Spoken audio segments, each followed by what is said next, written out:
Magandang araw muli sa ating lahat. Tayo ay nasa Miyerkules sa ika-4 na linggo ng muling pagkabuhay.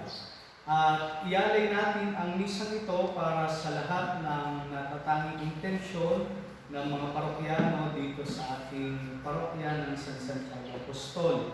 Gayon din naman ay sa mga isinulat nyo po sa comment section na inyong natatanging intensyon, idulog natin sa Panginoong Diyos ang lahat ng ating pangangailangan sapagkat alam natin na ang lahat ng biyaya ay kanyang ipagkakaloob sa atin. Maging ang lahat ng mga biyayang tinatamasa natin ngayon ay mula sa Panginoon. Ika'y aking pupurihin at sa tanay sasabihin, ang ngalan mo'y dakidain sa pagtitipong gagawin. Haleluya ay awitin. Sa ngalan ng Ama at ng Anak at ng Espiritu Santo.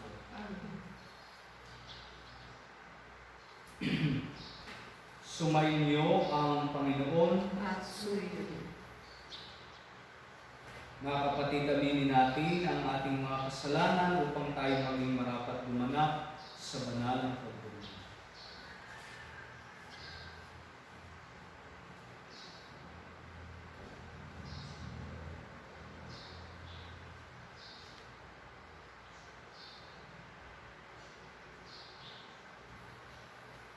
Sinugong tagapagpagaling sa mga nagsisisi, Panginoon, kaawaan mo kami.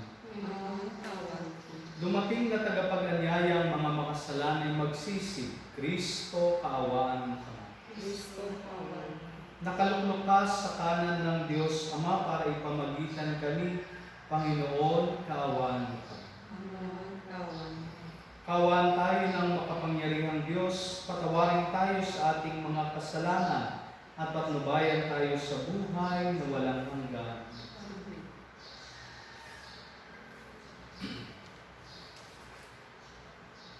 Panginoon,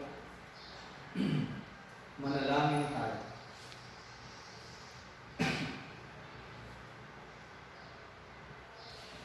Ama naming makapangyarihan, para sa mga nananalig, ikaw ang buhay. Para sa mga nagpapakumbaba, ikaw ang kadakilaan. Para sa mga banal, ikaw ang kapalaran. Paunlakan mo ang aming mga pagluhod upang ang mga nananabik sa mga ipinangako mong kaloob ay laging magkamit ng iyong kasaganaang lubos. Sa pamagitan ni Jesucristo, kasama ng Espiritu Santo, magpasawalang hanggan. Amen. Pagbasa mula sa mga gawa ng mga apostol. Noong mga araw na iyon, lumalago at lumalaganap ang salita ng Diyos. Sina Bernabe at Saulo ay bumalik buhat sa Jerusalem nang maganap na nila ang kanilang tungkulin, at isinama si Juan na tinatawag ding Marcos.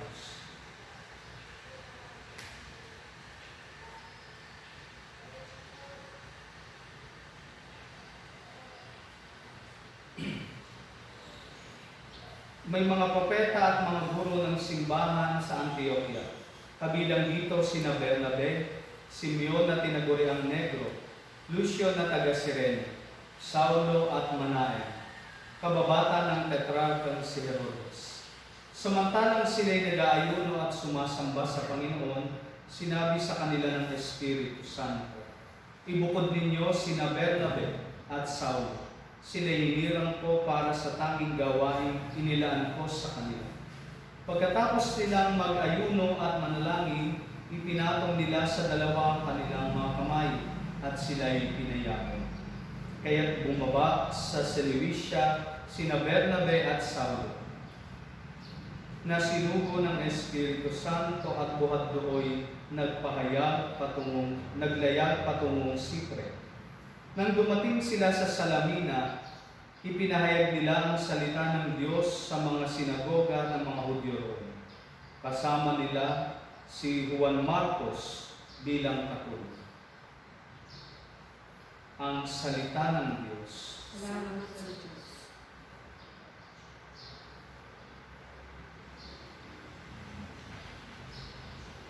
Naway magpuri sa iyo ang lahat ng mga tao.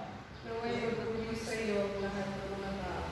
O Diyos, pagpalain kami kahabagan, kami Panginooy iyong kaawaan. upang sa daigdig mabatid ng lahat ang iyong kalooban at ang pagliligtas. Naway magpuri sa iyo ang lahat ng mga tao. Naway purihin ka ng mga nilikha, pagkat matuwid kang humatol sa madla. Ikaw ang patnubay ng lahat ng bansa. Naway magpuri sa iyo ang lahat ng mga tao. Purihin ka nawa ng lahat ng tao, purihin ka nila sa lahat ng dako.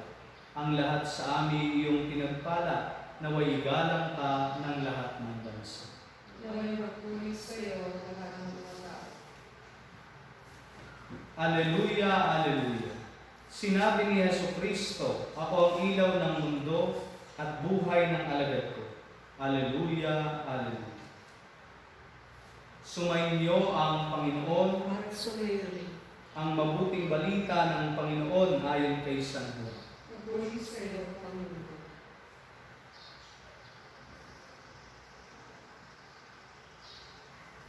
Noong panahong iyon, malakas na sinabi ni Jesus, ang nananalig sa akin ay hindi lamang sa akin nananalig, kundi pati sa nagsugo sa akin.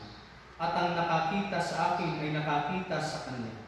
Ako'y naparito bilang ilaw ng sanlibutan, upang hindi manatili sa kadiliman ang nananalig sa akin. Kung mapakinggan niyo man ang aking mga salita, ngunit hindi niya tuparin ito, hindi ko siya hahatulan. Sapagkat naparito ako hindi upang hatulan ang sanlibutan, kundi upang iligtas ito.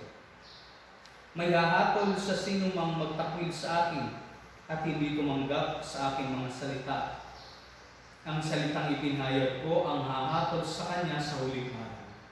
Sapagkat hindi ako nagsalita sa ganang sarili ko lamang, kundi ang amang nagsugo sa akin ang siyang nagputos kung ano ang aking sasabihin at ipahayag. At alam kong ang kanyang utos ay nagbibigay ng buhay na walang hanggan. Kaya't ang ipinasasabi ng Ama ang siya kong sinasabi.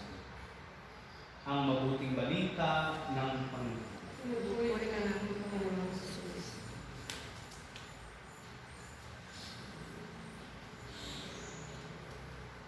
Magandang umaga muli sa ating lahat. Tayo ngayon ay nasa Miyerkules ng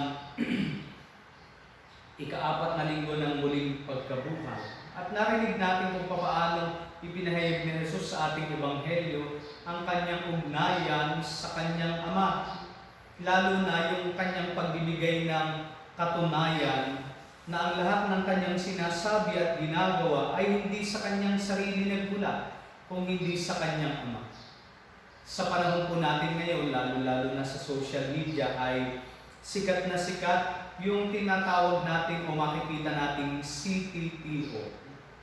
Siguro po napansin nyo na iyon, no? O marami nang nakakita sa atin o doon sa mga post at tapos ay makikita natin yung letters na ito, CTTO.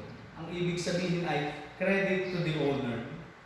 Yung mga tao na nagre-share o kanila din ipino-post, no, isineshare yung original post na nakita nila na maganda, tapos ay nilalagyan nila ng credit to the owner upang ipakita na ang post na iyon ay hindi sa kanila. Pero makikita natin dito kung paano yung CTTO ay nagbibigay ng parangal hindi doon sa nag-post, kundi doon sa mismong original na nag-post ng bagay o artikulong iyon na ating nabasa. At ano ang ugnayan nito sa ating narinig na Ebanghelyo? Na tila ba si Jesus ay nagpapahayag ng kanyang sarili, and then sa kanyang pagpapahayag ay sinasabi niya rin yung CTTO. Na ang lahat ng kanyang sinasabi, ang lahat ng kanyang ginagawa ay hindi sa kanyang sarili lamang, credit to the owner. Na ang lahat ng kanyang na-accomplish ay utos lamang ng kanyang Ama. Kaya nga makikita natin yung ugnayan at hindi lang doon, makikita natin kung papaano yung credit to the owner na elemento na binanggit ni Jesus ay nagpapakita din kung papaanong ang Ama at siya ay iisa, na ang lahat ng ginagawa niya ay yun lamang utos ng kanyang Ama. At siguro po ito rin yung mahalagang makita sa ating buhay pananampalataya, na sa ating pagsasabuhay ng ating pananampalataya ay dapat makita lagi doon yung elemento ng pagiging ng credit to the owner, na ang lahat ng ating nagagawa, ang lahat ng ating tinatamasa ay walang iba kung hindi mula sa ating Panginoong Diyos. We may say na ang lahat ng ating na-accomplish, ang ating trabahong ginagawa sa ngayon, ang ating posisyon, ang ating mga naipundar na kayamanan ay ating pinaghirapan. Pero sana manatili sa atin ang kaisipang ito ay pinapahayag sa atin ni Jesus. Credit to the owner. Makita natin na ang lahat ng bagay ay biyaya ng Diyos. Ang lahat ng bagay ay mula sa Diyos. Kaya naman kung meron man tayong maaaring ipagmalaki, ito ay walang iba kung hindi ang biyaya at pag-ibig ng Diyos na ipinadama sa atin. At ito ay kitang-kita din natin, mga kapatid, sa ating unang pagbasa, kung papaano doon ay ipinahayag ang pagsusugo ng ating Panginoong Diyos sa mga natatanging alagad. And the same manner, kung papaanong sinugo si Jesus, ay narinig natin na ang lahat ng tinanggap ng mga alagad na ito, sina Saulo, sina Bernabe, sina Juan Marcos, ay nagmula sa Espiritu Santo. Na ang kanilang lahat ng nagawa ay credit to God alone. Kaya nga makita nawa natin, mga kapatid, na sa panahon ngayon ng pandemya, sana ay huwag tayong maging bulag sa biyaya ng Diyos na ating nadarama, nararanasan sa bawat araw. Nawa makita natin ang pagkilos ng Diyos sa ating buhay. Let us see all things as credit to the owner. Makita nawa natin na ang lahat ng pagpapala na ating tinatanggap, ang bawat naiyahain natin sa pagkainan na ating pinagsasaluhan, ang lahat ng ito ay biyaya ng Diyos. At gayon din naman ang hamon sa bawat isa sa atin, na kung papaanong tayo ay dapat mamuhay din ng naaayon sa halimbawa ni Jesus. Dahil ang lahat ng ating ginagawa bilang mga Katolikong Kristiyano ay sumasalamin sa ating pananampalatayang pinagmulan, sa ating ulo ng simbahan na siyang ating dapat na sinusunod. Nawa ang halimbawa ni Jesus ang magbigay sa atin ng ating matibay at malalim na ugnayan sa ating Ama. Dahil ang mabuting Kristiyano ay salamin ng ating Panginoong Diyos. Pagpalain po.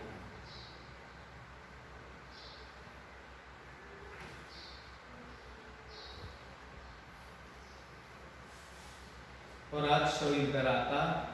Diyos, Ama namin, lumalapit kami sa iyo para sa aming kahilingan, na kami ay iyong proteksyonan laban sa COVID-19 na kumitin na ng maraming buhay at nakaapekto na sa sangkatauhan.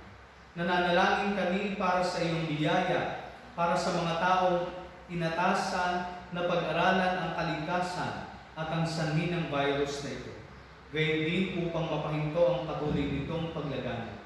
Gabayan mo ang mga inatasang mga laga sa kalusugan na kanila nawang magampanan ang kanilang tungkulin ng buong husay at may malasakit.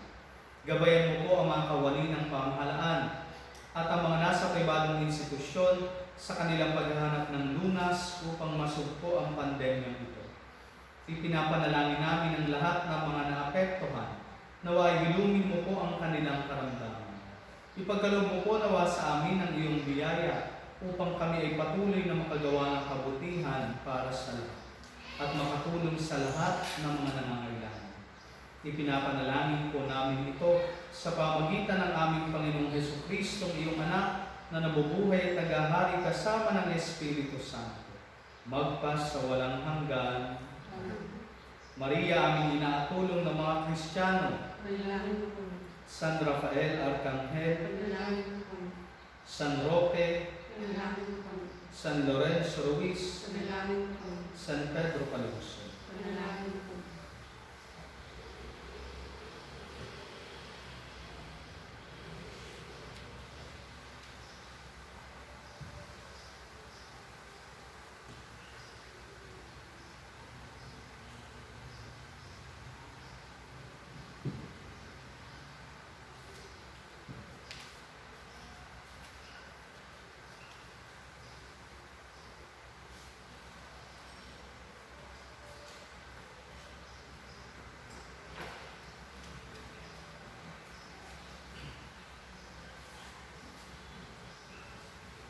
Kapuri-puri ka, Diyos, sa mga lumikha sa sanlibutan, sa iyong kagandahang loob narito ang aming naiaalay.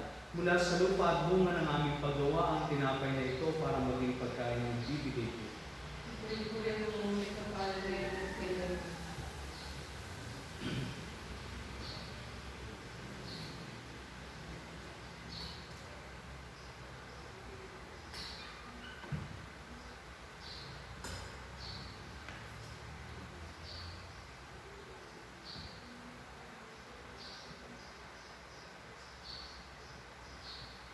Kapuri-puri ka, Diyos, sa mga lumikha sa sanlibutan, sa iyong kagandahang loob narito ang aming naiaalay.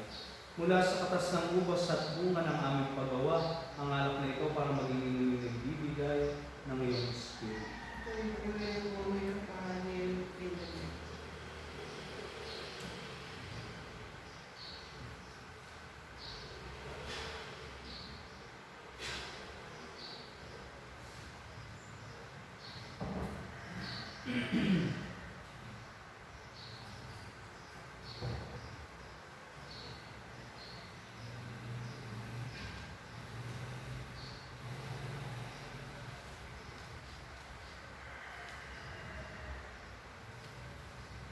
Manalangin kayo mga kapatid upang ang paghahain natin ay kalugdan ng Diyos sa mga makapangyarihan.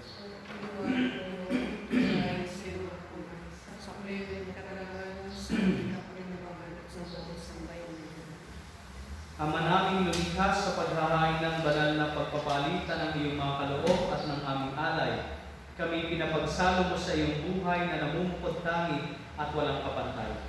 Ipagkaloob mo ang aming pakikinabang sa iyong pakikisama ang aming maasahan ay siya rin umiral sa aming pamumuhay araw-araw.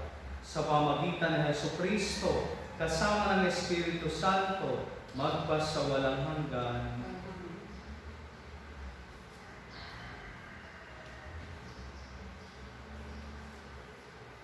Sumainyo ang Panginoon, itaas sa Diyos ang inyong puso at diwa. Pasalamatan natin ang Panginoong ating Diyos. Ama naming makapangyarihan, tunay na marapat na ikaw ay aming pasalamatan. Ngayong ipinagdiriwang ang paghahain ng Mesiyas, ang mamangtupan at tumubos sa aming lahat. Sa paghahain ng sariling buhay at sa pagkabuhay ng anak mong mahal, nabuksang ganap ang iyong tahanan, at kaming pinaghaharian mo'y naging kasambahay. Sa pagkamatay niya sa krus, nalupig ang kamatayan. Sa kanyang pagkabuhay, naging buhay siya ng tanan. Kaya kaisa ng mga anghel na nagsisiawit ng papuri sa iyo, nang walang humpay sa kalangitan, kami nagbubunyi sa iyong kadakilaan. Santo, Santo, Santo, Panginoon sa mga napupuno ang langit at lupa ng kadakilain mo. Usana sa may taas. Pinagpala ang parilito sa ngalan ng Panginoon. Usana sa may taas. Ama naming banal, ikaw ang bukal ng tanang kabanalan. Kaya't sa pamagitan ng iyong Espiritu, gawin mong banal ang mga kaloob na ito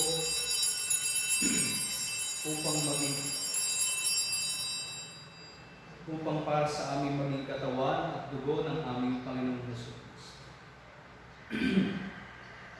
Bago niya pinagtiis ang kusang loob na maging handog, hinawakan niya ang tinapay. Pinasalamatan kaniya, Pinaghati-hati niya ito. Iniabot sa kanyang mga alagad at sino. Tanggapin ninyong lahat ito at kanin. Ito ang aking katawan na ihahandog para sa inyo.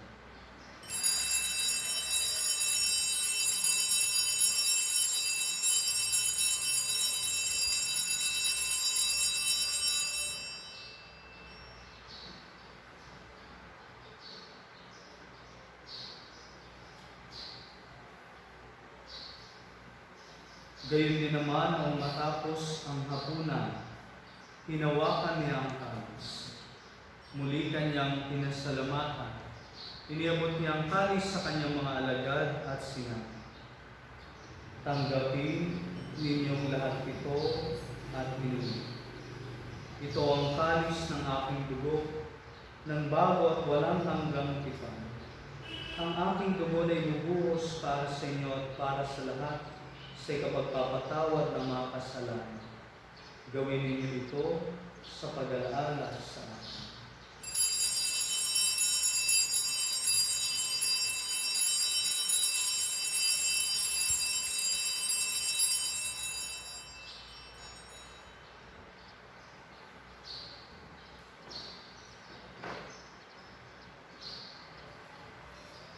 Ipagmuni natin ang misteryo ng pananampalataya.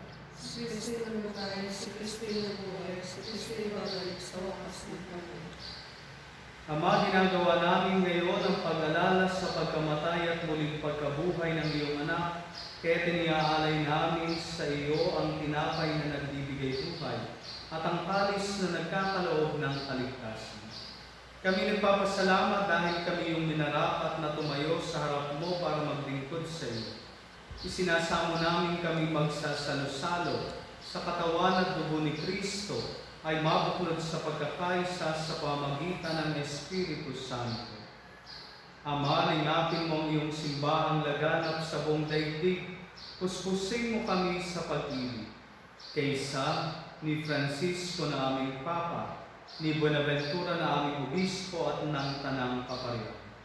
Alalahanin mo rin ang mga kapatid naming nahimlay na may pag-asang sila'y muling mabubuhay, gayon din ang lahat ng mga pumahay.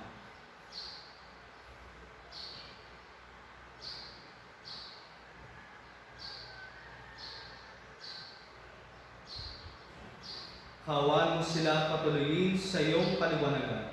Kawan mo at pagindapatin kaming lahat na makasalo sa iyong buhay na walang wakas. Kaysa ng mahal na Birheng Maria, ang Ina ng Diyos, kaysa ni San Jose ang kanyang kalinis-linisang esposo, kaysa ng mga apostol, ni San Santiago na ating patron at ng lahat ng mga banal na namuhay dito sa daigdig ng kalugod-lugod sa iyo, may pagdiwang nawa namin ng pagpupuri sa ikararangan mo sa pamagitan ng iyong anak na aming Panginoong Hesus Kristo. Sa pamagitan ni Kristo, kasama niya at sa Kanya, ang lahat ng parangal at papuri ay sa iyo, Diyos Amang makapangyarihan, kasama ng Espiritu Santo, magpas sa walang hanggan. Sa tagubilin ng mga nakagagaling na utos at turo ng Jesus na Panginoon natin at Diyos, pahayag natin ang lakas loob. Namin sumasalangit ka, sambahin ang alam mo, makasa amin ng karayaan, sundin ang loob sa lupa para sa langit. Bigyan mo kami ng aming kapanin sa araw-araw, at patawarin mo kami sa aming kasalanan, para magkatawad namin sa nagkakasala sa amin, at huwag mo kami pahilig sa bigyan mo kami sa langit sa Hinihiling namin kami yadyas sa lahat ng masama, pagkalooban ng kapayapaan araw-araw, iligtas sa kasalanan at ilayo sa lahat ng kapahamakan. Samantalang aming pinananabikan ang dakilang araw ng pagpapahayag ng tagapagligtas namin si Hesus Kristo. Sapagkat sa iyo ang kaharian, kapangyarihan, at kapurihan, at kapayapaan. Panginoong Hesus Kristo, sinabi mo sa iyong mga apostol, kapayapaan ang iniiwan ko sa inyo. Ang aking kapayapaan ang ibinibigay ko sa iyo. Tunghayan mo ang aming pananampalataya at huwag ang aming mga pagkakasala. Pagkalooban mo kami ng kapayapaan at pagkakaisa ayon sa iyong kalooban. Kasama ng Espiritu Santo, magpasawalang hanggan. Ang kapayapaan ng Panginoon ay laging sumainyo. Magbigayan kayo ng kapayapaan sa isa't isa.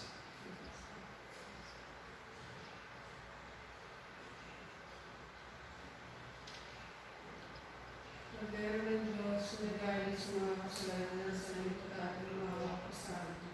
Pagdero ng Diyos, nagalit sa mga kasalanan sa nito mga kasalanan.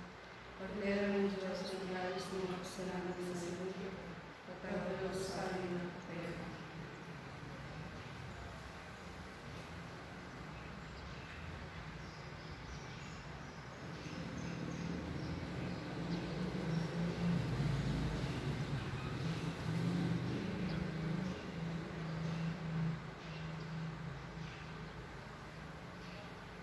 Ito ang kordero ng Diyos. Ito ang nag-aalis ng mga kasalanan ng sanlibutan. Mapalad ang mga inaniyahan sa kanyang Panginoon. Panginoon, ikaw pagkakaroon ng pagkakas sa iyo, ngunit isang salita mo lamang ay gagawin mo.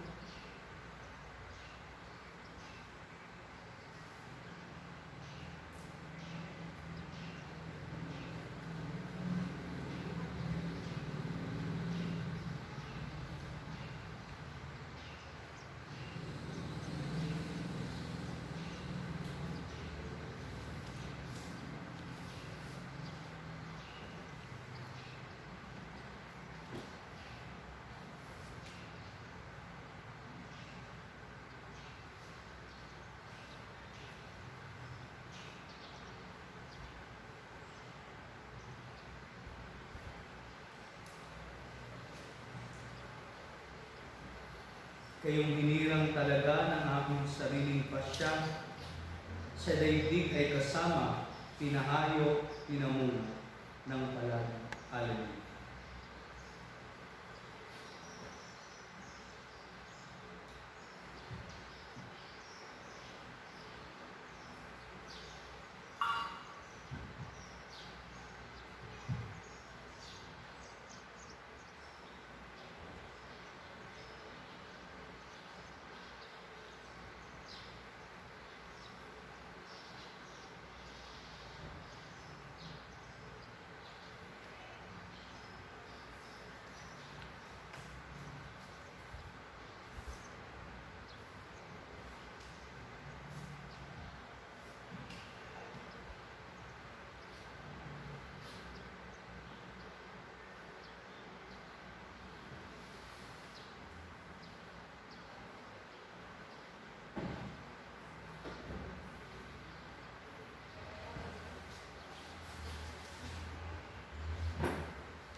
Manalangin tayo.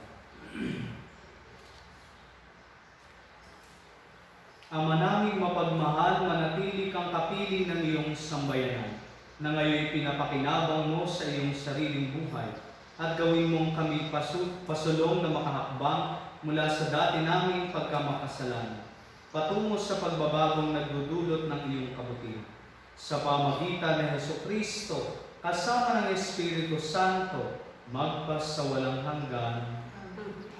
Sumainyo ang Panginoon at away pagpalain kayo ng ating dakila at makapangyarihang Diyos, Ama at Anak at Espiritu Santo. Tapos na ang misa, humayo kayo sa kapayapaan ni Kristo. Salamat sa Diyos. Gaganapin natin ang pag-aalay ng bulaklak. Muli ay inaanyayahan tayo na mag-alay ng bulaklak sa ating mga kanya-kanyang altar sa ating tahanan, at gayon din upang mag-alay tayo, yung mga hindi makapaglagay ng bulaklak sa kanilang altar, ng electronic flowers, na maaari natin ilagay sa comment section ng video. Maraming salamat po sa atin.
Sa mga